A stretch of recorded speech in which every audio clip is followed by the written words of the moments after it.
조선 청백리 새 선현의 교훈, 조선의 현자들. 조선 왕조가 1392년 개국한 이후 새로운 나라를 이끌어갈 관료 집단의 기풍을 바로잡는 일은 국가의 존망과 직결되는 과제였다. 고려 말의 극심한 부패와 권문세족의 전횡이 왕조 교체의 한 원인이 되었음을 잘 아는 건국 세력은 새 나라의 관료들이 청렴 검소강직에 덕목을 갖추어야 한다고 강조하였다. 이를 제도적으로 뒷받침한 것이 바로 청백리 제도였다. 조선 초기 새 왕조의 기틀을 다지고 관료 집단의 기풍을 바로잡기 위해 강조된 핵심 덕목은 청렴과 검소 그리고 강직함을 아우르는 청백리 정신이었습니다. 특히 세종시대의 황희, 맹사성과 세종 초기의 정갑소는 이 청백리 정신을 바탕으로 공직자의 도리와 인간의 품격을 몸소 실천하며 시대를 초월하는 탁월한 리더십을 보여준 대표적인 현자들입니다. 이 세 선현이 보여준 리더십의 핵심은 다음과 같이 요약할 수 있습니다. 여러분, 리더의 권위는 대체 어디에서 나오는 걸까요? 그 사람이 가진 높은 지위일까요? 아니면 어떤 상황에서도 흔들리지 않는 원칙일까요? 오늘은요, 지금으로부터 무려 600년 전 조선시대로 거슬러 올라가 보려고 합니다. 전설적인 세 명의 관리, 청백리의 삶을 통해서 시대를 관통하는 진짜 리더십이 뭔지 한번 깊이 들여다볼까 합니다. 자, 진정한 리더라. 참 어려운 질문이죠? 이 질문은 시대나 장소를 가리지 않는 것 같아요.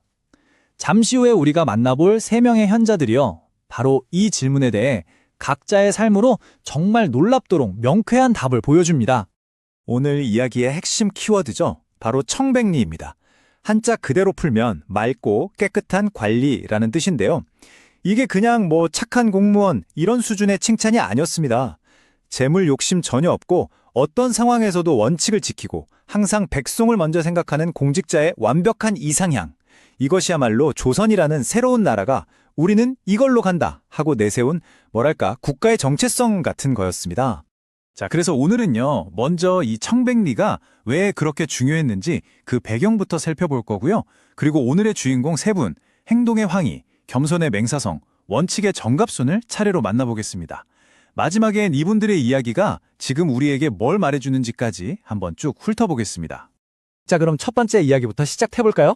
청백리, 조선의 새로운 이상.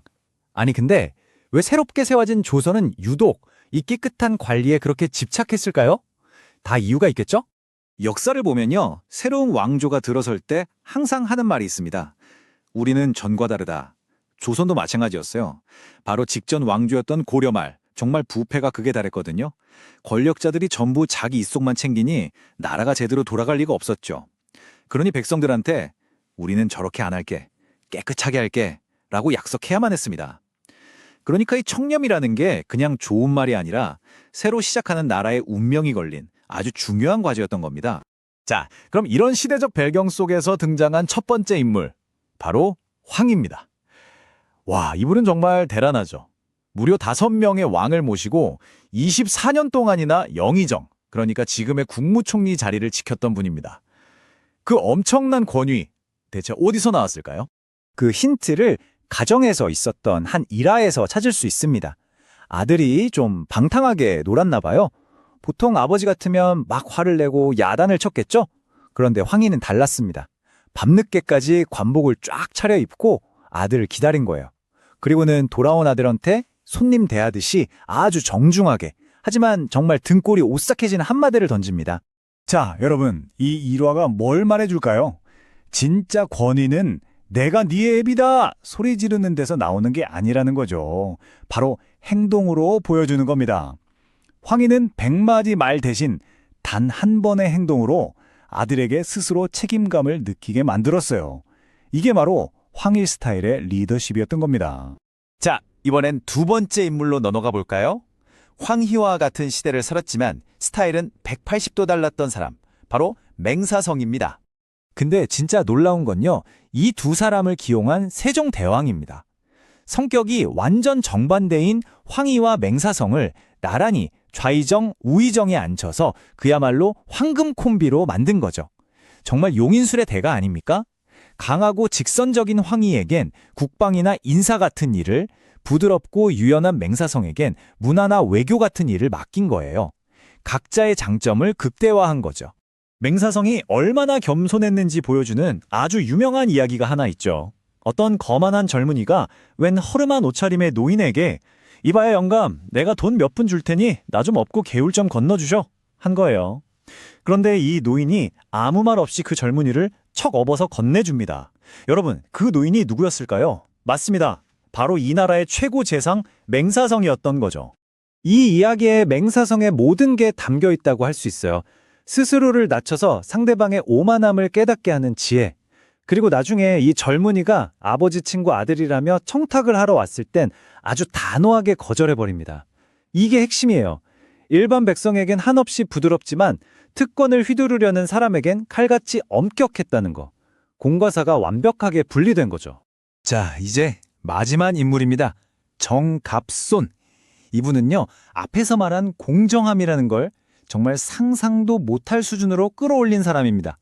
여러분, 한번 상상해 보세요. 내가 어떤 지역의 책임자, 도지사 같은 사람이라고 칩시다. 근데 내 아들이 내가 주관하는 시험에서 압도적인 실력으로 1등을 한 거예요. 우와, 이거 집안에 경사 났죠? 아들 실력도 제대로 증명됐고요. 그런데 정갑손은 어떻게 했을까요? 아들의 합격을 그냥 취소시켜버립니다. 아니, 왜? 실력으로 붙었다는데? 정갑손의 생각은 이거였어요. 과정이 아무리 공정해도 아버지가 감독관인 시험에 아들이 합격하면 남들이 뭐라고 생각하겠는가? 부패 그 자체만이 아니라 부패였다는 의심조차도 만들면 안 된다는 정말 무서운 원칙이었던 거죠. 이게 바로 시대를 뛰어넘는 공직윤리의 끝판왕이라고 할 수 있습니다. 그냥 내가 깨끗한 걸로는 부족하다. 다른 사람들 눈에도 완벽하게 깨끗하게 보여야 한다. 이거 요즘 말로 하면 이해충돌 방지 원칙이랑 똑같은 거잖아요. 600년 전에 이미 이런 생각을 한 겁니다. 아마 아들의 실력을 진짜로 믿었기 때문에 가능했겠죠. 내 아들이라면 어디 가서 시험 봐도 붙을 거다 하는 자신감. 자, 지금까지 황희, 맹사성, 정갑손, 정말 스타일이 다른 3명의 청백리를 만나봤습니다. 그렇다면 이분들의 이야기에서 우리가 종합해 볼 수 있는 교훈은 뭘까요? 600년 전 그 정신이 오늘날 우리에게는 어떤 의미가 있는지 한번 정리해 보겠습니다. 이게 그냥 옛날에 훌륭한 사람 3명이 있었대 하는 이야기로 끝나면 안 됩니다. 이분들이 보여준 솔선수범, 그 청렴함이 바로 세종대왕 같은 위대한 왕이 마음껏 정책을 펼칠 수 있는 튼튼한 기반이 되어준 거예요. 그러니까 리더 몇 명의 깨끗함이 조선 역사상 가장 빛나는 시대, 그 황금기를 열었던 원동력이 된 셈이죠. 자, 그럼 우리가 여기서 가져가야 할 핵심 교훈들을 딱 정리해 볼게요.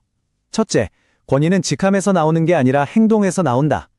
둘째, 공적인 일과 사적인 일은 칼같이 구분해야 한다. 셋째, 내 인품은 말이 아니라 내 삶 자체가 증명하는 거다. 그리고 마지막으로 그냥 깨끗하기만 한 게 아니라 더러워 보일 수 있는 상황 자체를 만들지 마라. 어때요? 이거 600년 전 이야기지만 지금 당장 정치인이든 회사 대표든 우리 모두에게 필요한 리더십 지침서 같지 않나요? 자, 이 모든 이야기가 우리에게 마지막 질문 하나를 던집니다. 이렇게 복잡하고 모든 게 얽혀있는 지금 이 시대에 과연 청백리는 어떤 모습이어야 할까요? 그리고 더 나아가서 우리 주변에 그런 리더가 과연 있기는 한 걸까요? 결론적으로 건강은 거창한 목표나 값비싼 영양제에서 시작되는 것이 아니라 매일 반복되는 사소한 일상의 습관들을 올바르게 교정하는 데서 출발합니다. 위에서 오늘 소개한 10가지 항목 중에서 평소 나의 모습과 겹쳐 고개를 끄덕이게 되는 것이 몇 가지나 있는지 찬찬히 점검해 보시기 바랍니다. 작은 변화가 모여 남은 삶의 질을 크게 바꾸어 놓을 것입니다.